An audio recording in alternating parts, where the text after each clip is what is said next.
think, that's often the case with hazing, that parents will think, well, that's something that happens over there. And when we talk, we're already seeing a lot of change as far as campuses across the country. It's kind of scary to come out and say this is what's happening. If I'm the person who's it's happening to, I can relate quite significantly. I felt isolated to degrees that I can hardly really share. I felt as though if I did come out to say that this was happening, that I would be it's ridiculed. human nature to think, well, if I don't do this, if I don't do that, or whatever, then I won't be vulnerable. Welcome back to the episode of Cultured Unplugged, where the silence ends. My name is Uncle Chris. You can call me Chris. And I am a former survivor of hazing. And so I've dedicated this channel, this space, to be a place of refuge, reflection, and a place of action so that we can help end hazing for good. Being able to tell the stories of those who have been harmed, allow parents to grieve and share their testimony of how it affected a loved one of theirs, allow educators and specialists also to be on this show to share their perspective and what we can do as a community to prevent several acts of tragedies that have been at the hands of hazing. So we thank you. We welcome you. If this is your first time with us, we appreciate you. And if you're a returning member, we thank you for sticking with us continuously as we drop videos as much as we can every week. I typically have to drop a video. So anyway, in a moment, you will see me sit down with Dr. Elizabeth Allan. Just not too long ago, we actually had a discussion.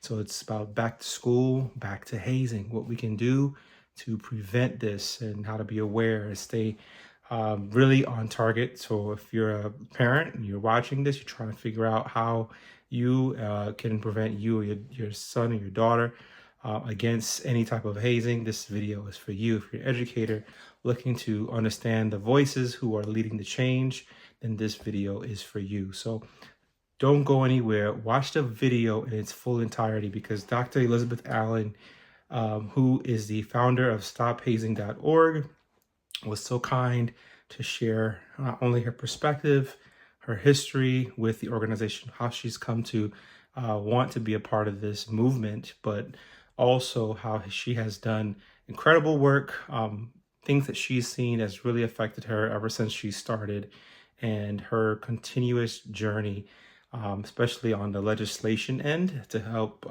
be a part of that and really just be a voice of change. So we thank her and we honor for her time, and let's get this conversation going. So without further ado, stick around.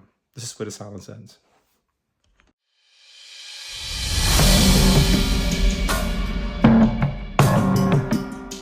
All right, so welcome back to Cultured Unplugged, where the silence ends.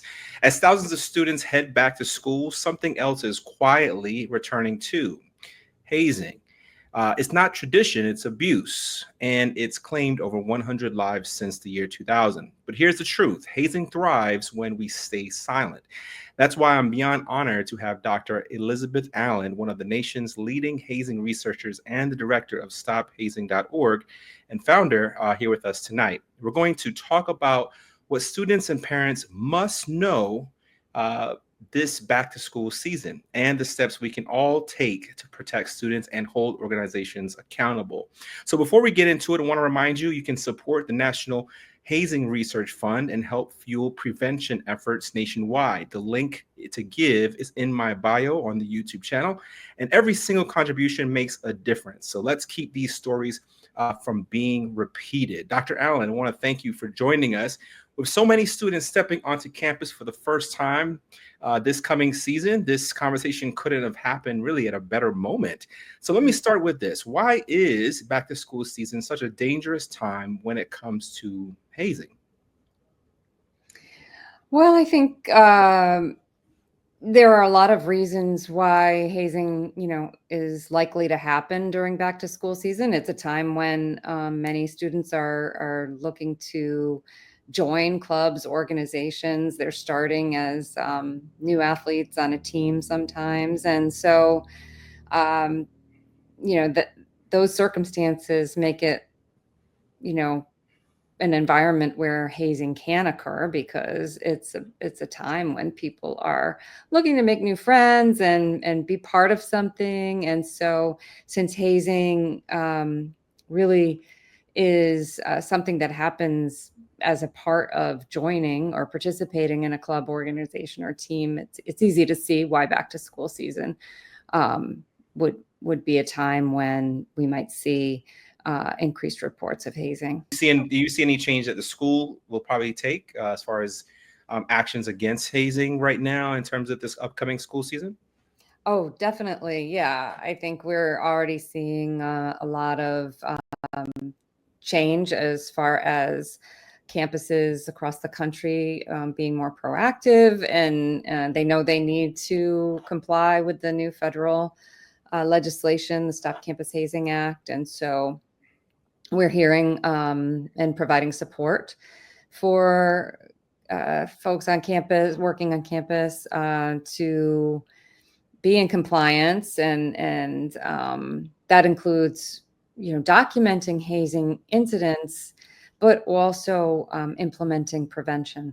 So we should see some change, from years past, just because of the federal legislation now being in effect. Understood. And you've been a leading voice in hazing prevention for years, and your work with StopHazing.org is known nationwide. For anyone who might really be new on this issue, what led you to dedicate your career to hazing prevention? Well, it was a lot of things. I think it's impossible to point to one thing, but I did have experience working on a college campus in leadership development and campus activities. This was before I earned my doctorate and became a researcher. And during that time, I was learning from students about their experiences in clubs, organizations, and teams, because I was working with them on leadership. And in the process, I heard stories about hazing that was happening. Back then, I didn't even really know for sure what hazing was. But then I started to learn more, and I was able to understand the stories I was hearing in the context of hazing. And then I also was learning more about the harm and even tragedy that could come from hazing. And so those initial experiences led me to get involved in hazing prevention, and working on that campus to educate students about hazing, to develop peer education programs, to bring in speakers to campus, to have an anonymous reporting hotline, and even to work to get a state anti-hazing law passed. And from there, I went on to earn my PhD and become a researcher. I didn't study hazing specifically in graduate school, but I studied higher education, and I looked at ways in which we can work within colleges and universities to create positive experiences for learning experiences for students, and support their success. And so then when I became a faculty member and had the opportunity to do research as part of my job, I realized there was still a need for research on hazing. And so that's when a number of things came together to help support me in launching the first iteration of the National Study of Student Hazing back in 2008. Where I was the principal investigator of that study. And then from there, we learned, that we were able to document how widespread hazing was. And then, of course, the questions came forward of like, okay, now we know it's a problem. What do we do about it?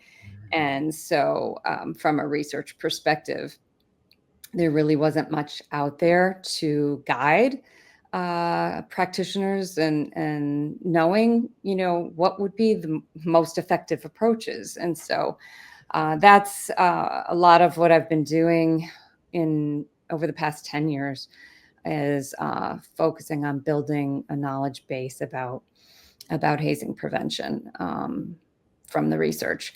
And in between, Stop Hazing, the website was a project that my husband and I started.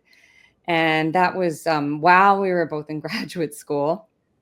And there wasn't, a website about hazing. And so I had all this information from having worked on the issue with college students. And so we created stophazing.org. And it was really the first website out there to provide information, educational resources about hazing and its prevention and how to report it. And then we also created this map that had sort of interactive way to find out what state laws were in effect for hazing. So that kind of was how I started Stop Hazing, which is now more than just a website. It's a consultant, an education and consulting and research organization. So we have a team of folks working to develop resources based on the research and to continue to build the knowledge base, and also to help support folks working on policy issues. We were involved in helping to provide subject matter expertise for those families that were lobbying for the Stop Campus Hazing Act.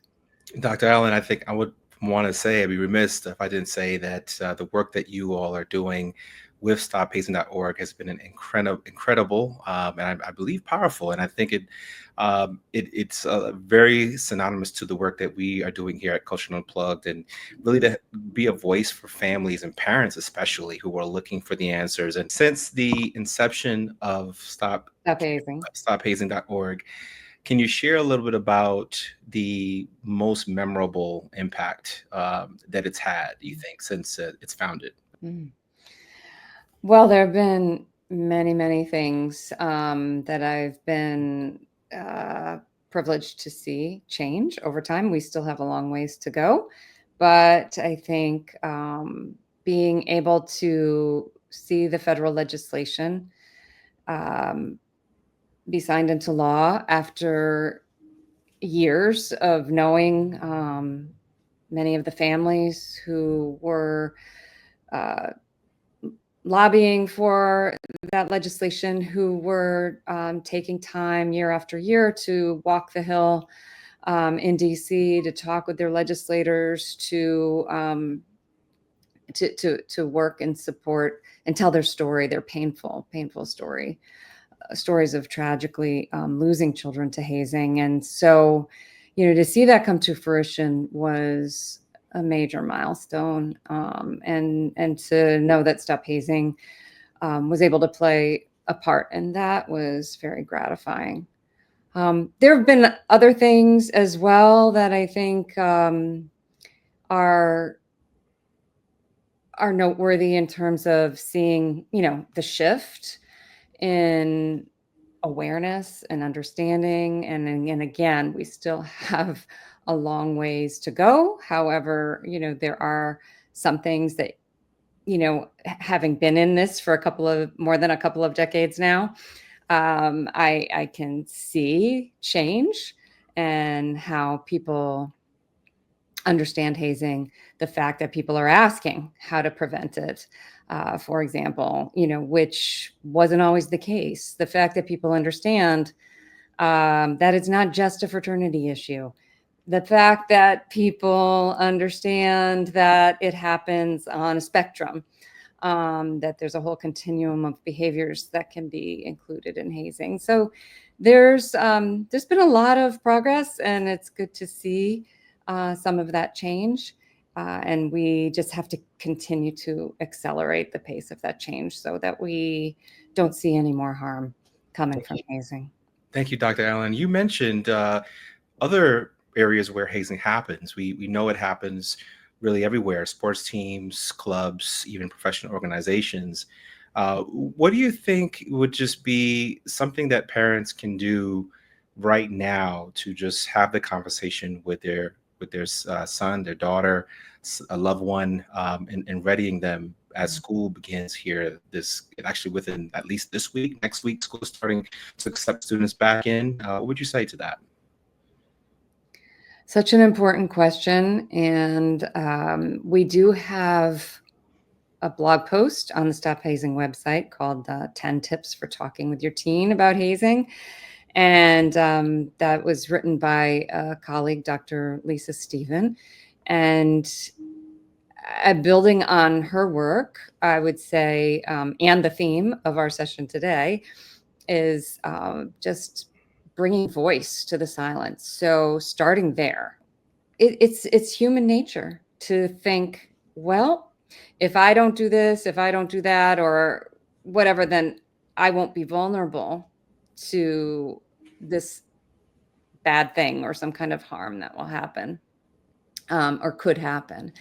And I think, that's often the case with hazing, that parents will think, well, that's something that happens over there. And when we talk with students, they often say the same thing. Well, that's not something that happens on this campus. That happens over on those types of campuses or in those types of groups, not this type of group. And so there's a lot of ways in which we work to, I think psychologically, unconsciously are putting up some defense mechanisms. And I think that is one of the most important, points. And Dr. Stephen makes that point of, like, we have to sit with some discomfort that this is a reality and it could happen. And it happens to good kids, and it happens to kids who have lots of friends and who are doing well in school. It's not just, whatever people might think the stereotype is. So I think just getting real with that and then getting informed. So if it's, a reality out there, the next most important thing is to talk about it in an informed way and be sure that you're aware and your students are aware of what they can do if they suspect hazing or if they experience it or observe it. So finding out what the information is on each campus for reporting. Who are the people that receive those reports? Who are the trusted sources to go to for more information, for example? So I think just sitting down and having a frank conversation really is the key starting point, and then you can go from there. Absolutely. And I've talked to parents, especially on this channel, who have went through the unthinkable of losing a loved one, their son, their daughter, most notably Miss Scramble down in Bowling Green State, I believe, who lost her daughter due to suicide related to an organization. And so she had mentioned there was really no resources for her to turn to, or that she could at least see as far as presence on campus. And that was something that I have to pose to the audience. If you're a parent or a freshman or students hearing this, how do you know what's safe versus what's crossing the line? Think about that question with the Stop Campus Hazing Act, that there's going to be more resources for our parents to turn to in terms of prevention. And so, Dr. Allan, you've been studying this for decades. How has hazing changed, would you say, in 2025? Is it more extreme now or just more visible because of social media? It's a great question. And I don't think we know for sure the answer to that question. I think certainly things have changed. Is hazing is a reflection of culture. It's shaped by the larger culture and the various subcultures or environments in which it happens. And so, of course, it's going to shift if there are larger changes in society that we've seen. Changes in, like, as you mentioned, there's social media. And, of course, the pandemic and so many things that could impact what's happening with hazing. And that's why we need the research to know exactly how it is changing. And in order to do that, you have to have, be collecting data over a long period of time. I'm very excited that we are going to be relaunching the National Study of Student Hazing, which was last done in 2008. So we'll be collecting data again this coming spring, 2026. And that will give us a sense, maybe a better sense from a research perspective of how things have changed, or to what extent anything has changed. Sure. And then what would you say is one data point from your research that really shocked you? Something that would make parents or students rethink maybe joining a certain organization?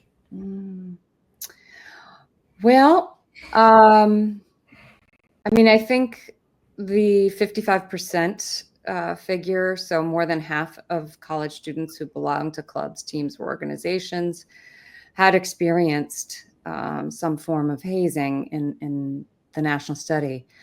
And those students, we also asked them to reflect back on their high school experiences, and close to half reported experience hazing in high school.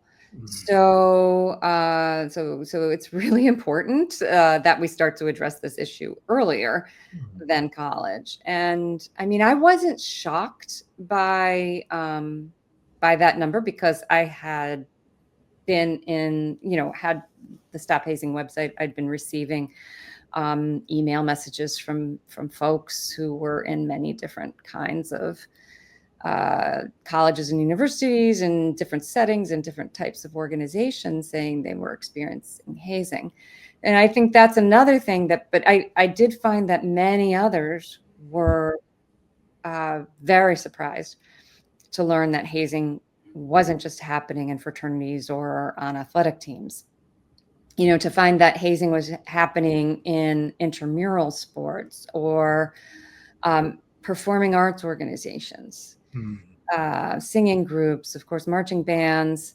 What about even honor societies?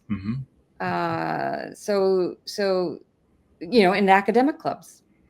So I think those findings really, surprised a lot of people. And also the fact that there was this major disconnect between students' experiences of hazing and their willingness to label it as hazing. So it really, for me, that was huge, because it really illuminated the gap between experience and identification of the behavior. So you hear people say things like, "Oh no, that wasn't hazing, that was just an initiation. Oh, that was just a ritual. Oh no, that wasn't hazing, that was just a tradition." Or you hear people say pranks or jokes, or a number of different euphemisms. And yet, when you are able to sit down with someone and really kind of peel back the layers and ask more questions about, okay, well, tell us, tell me, more about that. What did that look like? It's behavior that would meet the definition of hazing. So how are we going to interrupt the behavior or prevent it if people don't even see it when it's happening? See it for what it is. So that's really, in terms of prevention, that finding was really important, and one that we've been continuing to try to close, work on closing that gap. Absolutely. And just speaking, going back into when you mentioned this stuff happens even in high school, and that's a cause of concern by itself. And I get the sense that it's related a lot to the pressures as far as a culture of what's surrounding the situation as far as the group. So you mentioned the performing arts, or even in football practice, there's a sense of I needed to succeed, and the only way I can succeed is if I continue on the same process where every student before me have done it, and they're still doing it. When I talk to survivors and families, what I hear most is pain. and not just from the abuse, but from being ignored when they spoke up. What are some stories that have stayed with you over the years? Well, I think many, many stories. I mean, it's so powerful. And part, why I'm a real fan of qualitative research because of the importance of qualitative data to tell a story and to be part of the knowledge base that we're building. But for me, one of the first most powerful stories was the story of Eileen Stevens, a mom who lost her son, Chuck, in a hazing incident. And this happened, she was one of the first that I know of parents to go out and kind of speak out nationally on various, like she was on various talk shows and news programs. And she also went to college campuses and told her story. I think by the time she retired, she had spoken at over 800 college and university campuses telling the story. And the story was also detailed in a book called Broken Pledges, written by journalist Hank Newer. And that I read that book when I had that job where I was working with college students in leadership development. And just as it happened, someone just handed the book to me and said, "This is an interesting read." And so I read it. And when I read it, I realized, wow, this story of what happened is a story that could probably happen at many different places. And, the risk factors are there. And in this situation that's detailed in that story, there were many bystanders. There were many folks who knew this kind of behavior happened each year as part of a tradition or a ritual, a hazing tradition and ritual.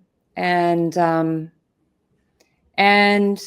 people didn't come forward. People didn't intervene. People looked the other way. The silence was complicit.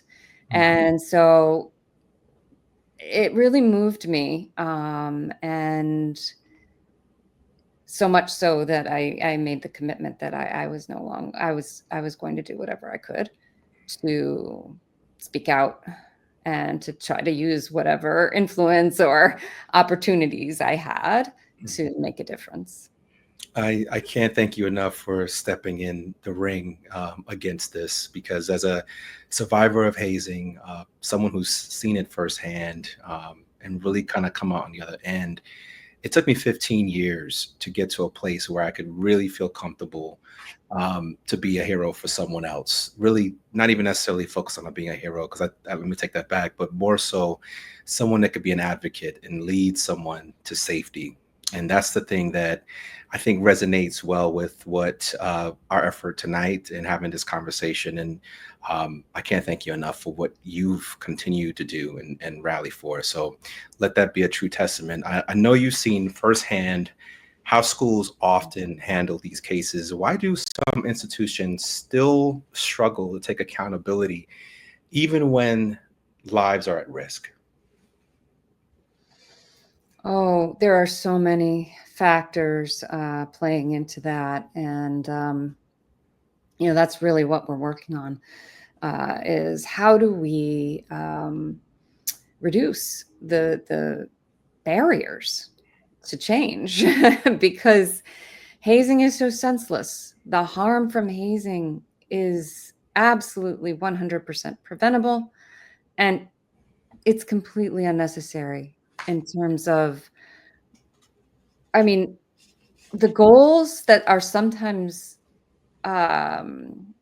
stated as why we do, why hazing might be needed, or why it's continued year year after year as a quote unquote tradition, or sometimes you hear people say, well, it's a way to bond. It's a way to, for people to prove that they're worthy of membership or that they are dedicated, all those things. And the reality is there are other ways. There are other ways to accomplish those same goals, where we're not abusing people, and not placing people at risk of emotional or physical harm, or psychological harm. So anyway, I think help it seems so obvious of like, why are we doing this? But yet anyone who's worked on this issue knows that it is really resistant to change. And there's a lot of different factors, contributing to that. And it's complex because all human behavior is complex, but then you add the group element to it, which goes along with hazing, then that complicates things even more. And so we always talk about taking an environmental approach when we think about how do we reduce the barriers. We have to first identify, well, what are some barriers to change at the individual level? But that's not enough.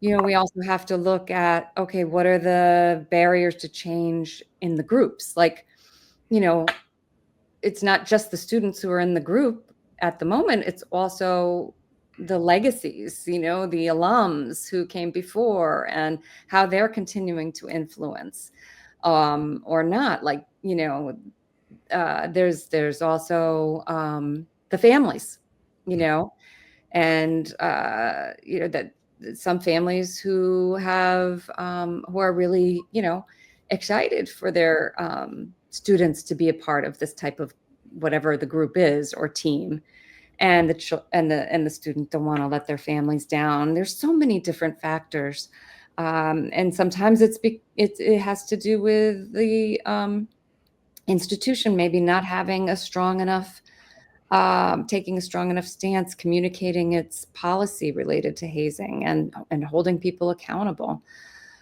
So all those things matter, and they can all make a difference when it comes to prevention. But I think, it really, it takes a strong commitment and leadership to say, this is like, we can't have this anymore. And that's just step one. To just say that is not enough. We have to help students build the skills to do something different, and to know what it looks like to have a healthy group, to belong to a group that is going to treat them well, and where they can feel respected and have a sense of belonging. And so, there's a lot of ways that we can work to shift the culture, but it really is going to take a very committed approach, and one that is not like a one size fits all, like, oh, here's the answer, just have this policy. Yes, we need to have policies, but it's only one part of the picture of prevention. Understood. And Dr. Allen, let me just say, I know for those parents that are watching right now, the biggest thing that comes to mind is the cover up. It's this, again, this idea that if something happens to my kid, and he or she is trying to join this organization, whether it be on the football team or in a Greek-led organization, that they're just gonna just hide whatever happened, and no one's gonna at least have tried to intervene or even care. I've talked about this even in cases revolving Adam Oakes, which comes to mind quite significantly, Tim Piazza and others, where there was just nothing done after that. There was no one that just stepped up and say, you know what we did was wrong, or yes, this happened, right? So parents, we need to be practical. We need to start thinking ahead of time of what is our game plan. Let's get practical here. For the students and parents watching, this question's for you, Dr. Allan. What are the warning signs, would you say, of hazing?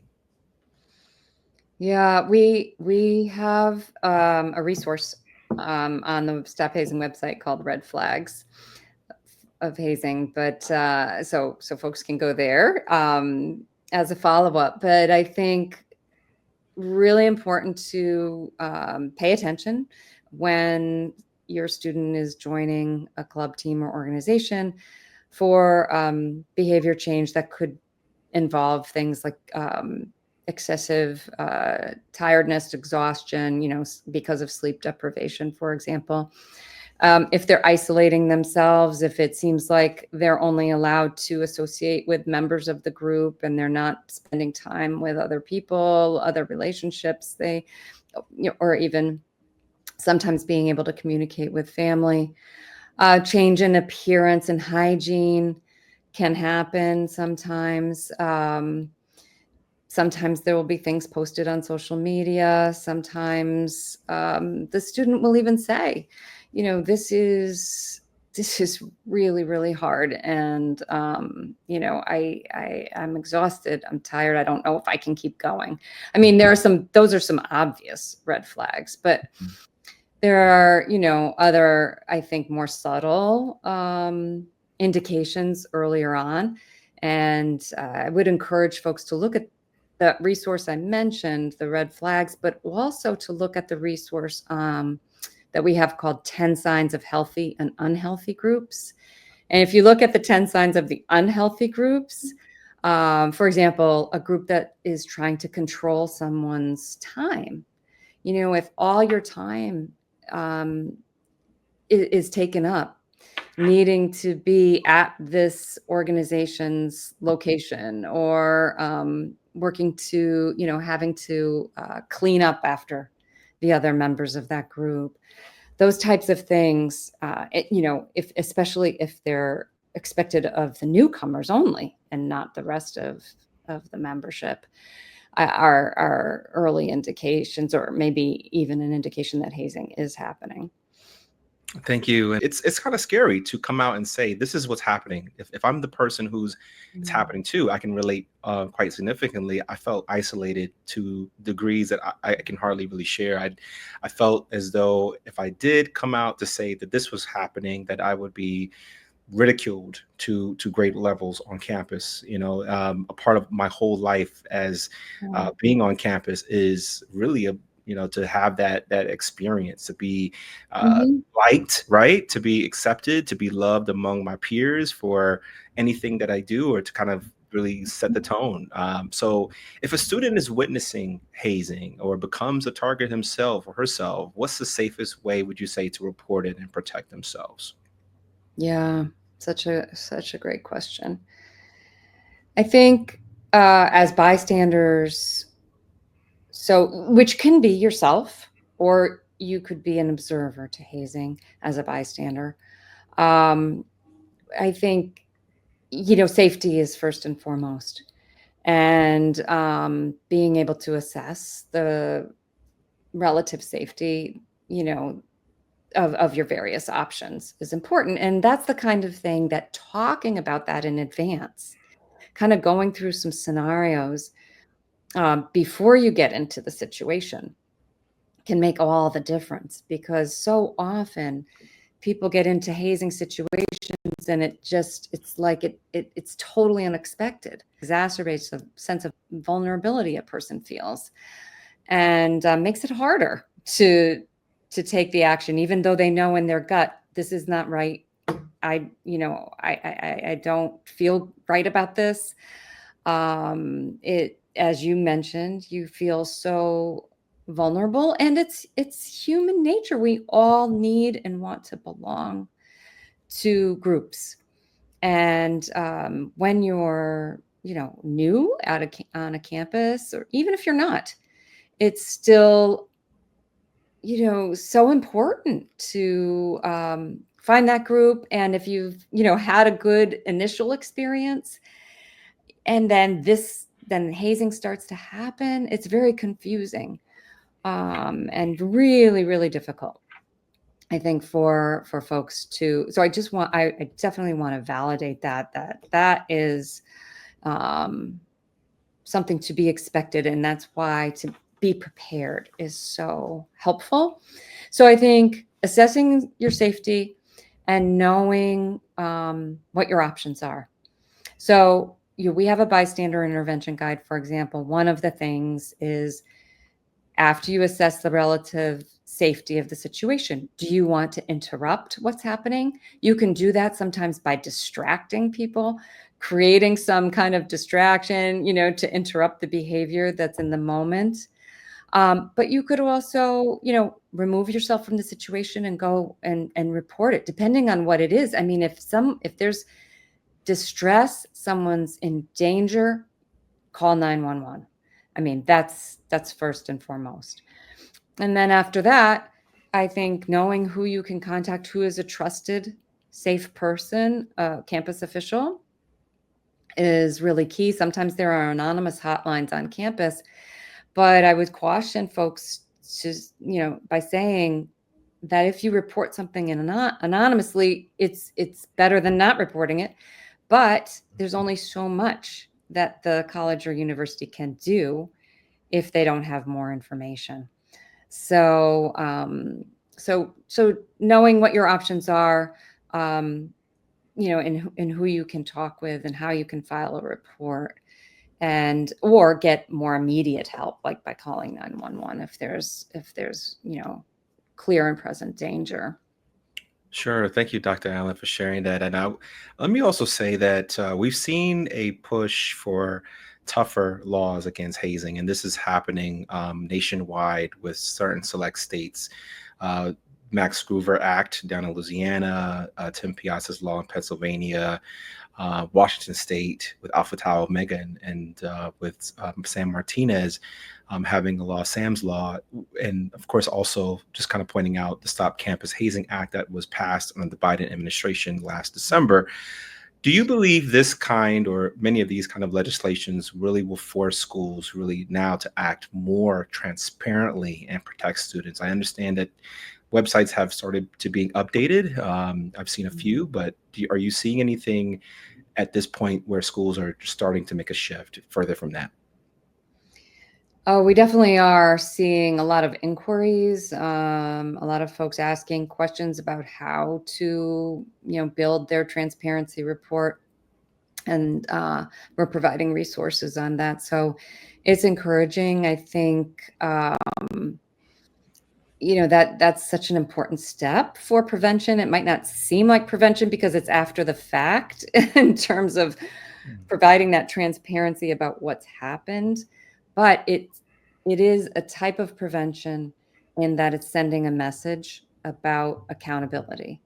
It's sending a message, that the college or university is taking this seriously, and it's it's shining a light on the issue so that people know, that so that consumers, students and their families can make informed decisions, and that is so vital. And so I know you had Jolene Houts as a guest, and she shared about the new website hazinginfo.org, and that's another incredible example of change, because later this week it will be launching with all 50 states included. And so the general public can really avail themselves of more information about, to see where are there patterns of hazing or what kind of incidents have happened on which campuses. And so, I think there are ways in which this focus on transparency is really gaining momentum, and we're seeing how it can help contribute to a larger shift in terms of awareness and accountability when it comes to hazing.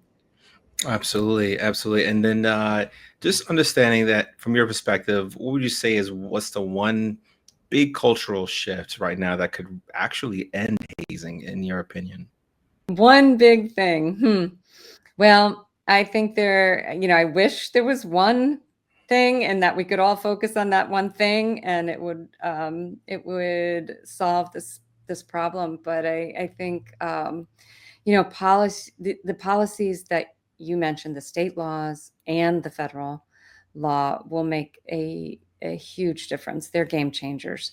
But additionally, I think it's so important that we work to, like you're doing, to share more information with the general public to build knowledge and understanding about what hazing is. Because as I said earlier, how are you going to intervene if you don't even see it or identify it for what it is? And so, in order to solve the problem of hazing, we have to shine the light on it to see it, and we have to have the skills also to be able to work to prevent it and intervene. And I think along with that, I'd like to just also flip things a bit and talk about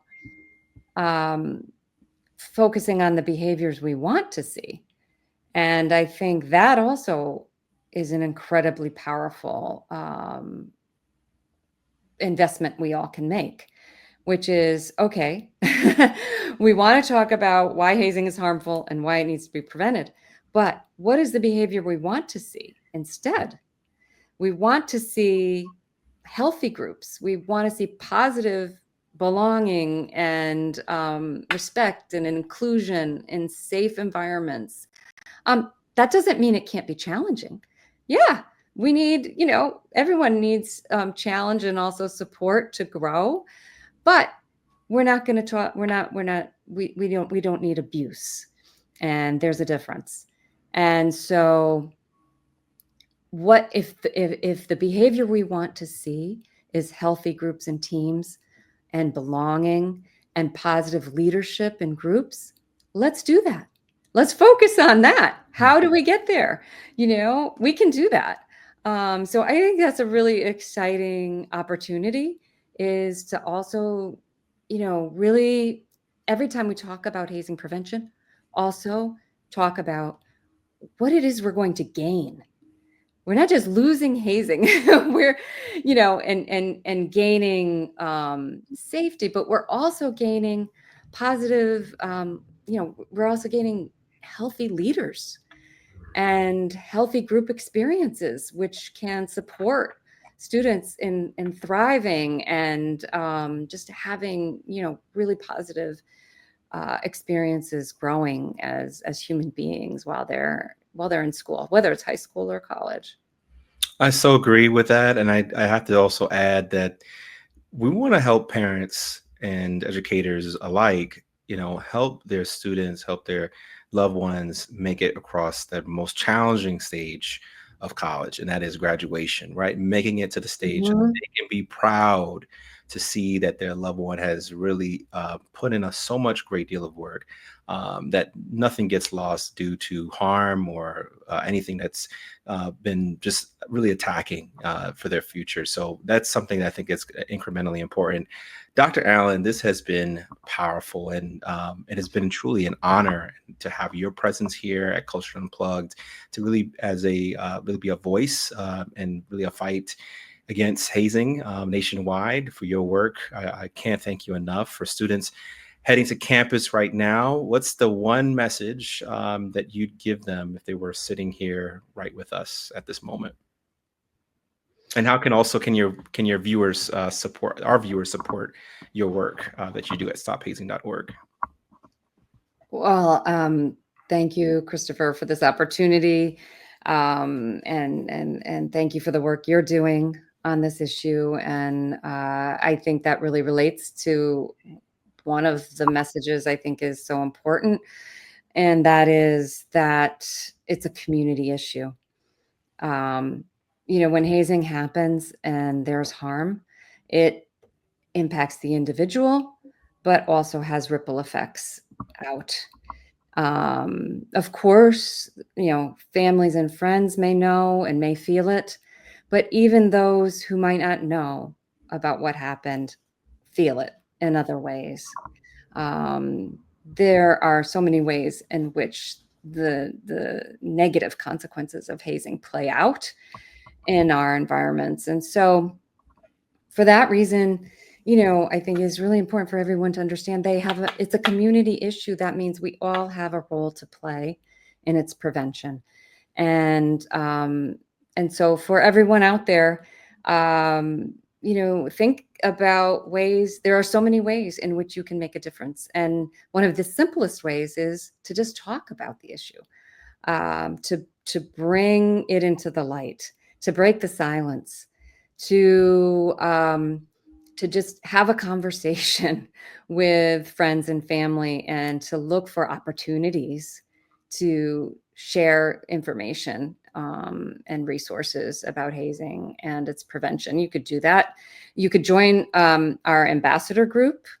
We have a Stop Hazing Ambassadors group if you wanted to have something more organized, or you could informally share resources with local schools or church groups or other could be summer camps or sports teams and coaches. I think the more that we can all play a role in sharing information and just talking about the issue and bringing it out from the shadows. You know what they say, that sunlight is the best disinfectant.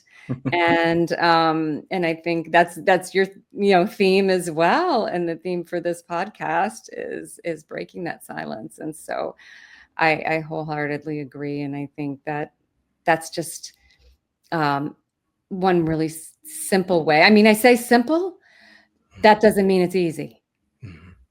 And so, we have to be courageous, and we have to know it can make a difference. You could save a life by speaking out, by intervening as a bystander. And so I think that's really important for everyone to bear in mind as well. And yeah, we can all make a difference. Thank you, Dr. Allan. I'll say that, yes, I agree. It takes a coalition, and essentially each one teach one. If you see something, I always see it. They talk about it when you're in the train station, the airport. If you see something, say something. This isn't a space where we want to continue any kind of silence, or you feel like you'd be ridiculed for speaking up. Speaking up could save someone's life. And so we don't want to cost anyone's life. So it's everyone watching, parents at home, educators as well. If you're in a Greek-led organization, let me also say that we're not anti-Greek. We are just anti-hazing. And that our focus is to help spread the awareness and really prepare young people as they make their way into college this coming fall here. To everyone watching, again, remember this: hazing thrives in silence. The silence ends with us. Support Dr. Allan at the stophazing.org. Also, further, go ahead and support the work that Ms. House is doing with hazinginfo.org. Incredible data, specific data of what's going on around a state near you or where you live currently across the country. Valuable information to use as well. Support the National Hazing Research Fund. The link is in my bio. Subscribe if you felt there was a wealth of information that you learned today in me speaking with Dr. Allan. And let's create a safer path for every student heading back to school this fall. Thank you, Dr. Allan, and thank you for all watching Culture Unplugged. This is where the silence ends.